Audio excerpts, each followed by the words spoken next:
আসসালামু আলাইকুম বন্ধুরা, সবাই কেমন আছেন? সবুজের সমারোহ, যেদিকে তাকাই শুধু সবুজ আর সবুজ। এত সুন্দর গ্রামীণ পরিবেশ, সুন্দর লীলাভূমি, গ্রাম বাংলার ধান ক্ষেত। এটা হচ্ছে আমাদের এলাকা, দক্ষিণ হাজাতিয়া, লালমাই, কুমিল্লা।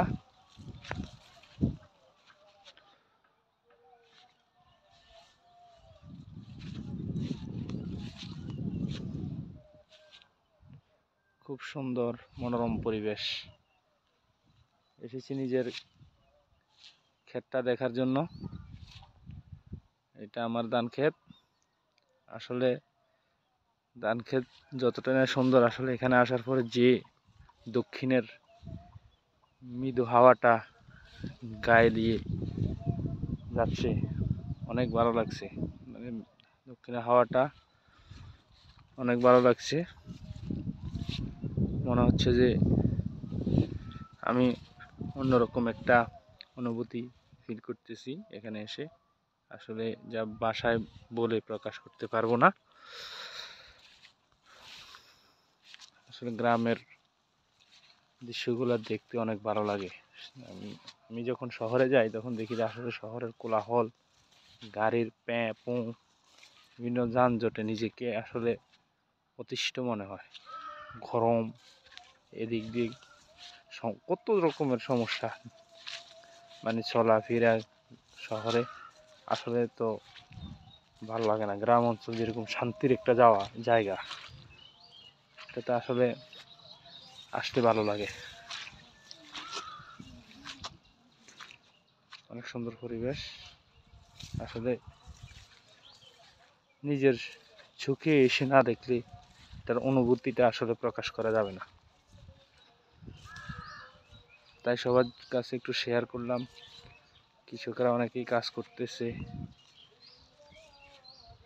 অনেকে খেতে ওষুধ দিতেছে, অনেকেই ঘাস বাছতেছে, অনেকে সার, ফসফেট এগুলো দিচ্ছে, ইউরিয়া। আসলে এত সুন্দর পরিবেশ, আসলে যা নিজের মনকে ছুঁয়ে যায়।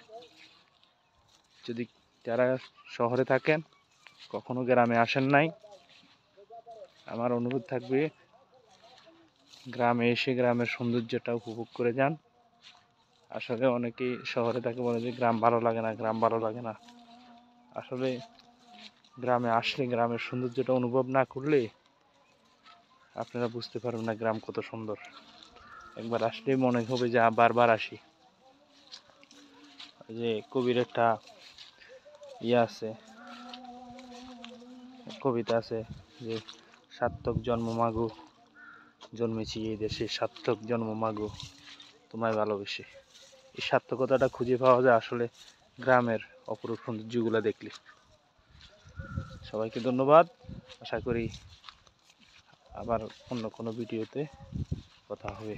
আল্লাহ হাফেজ।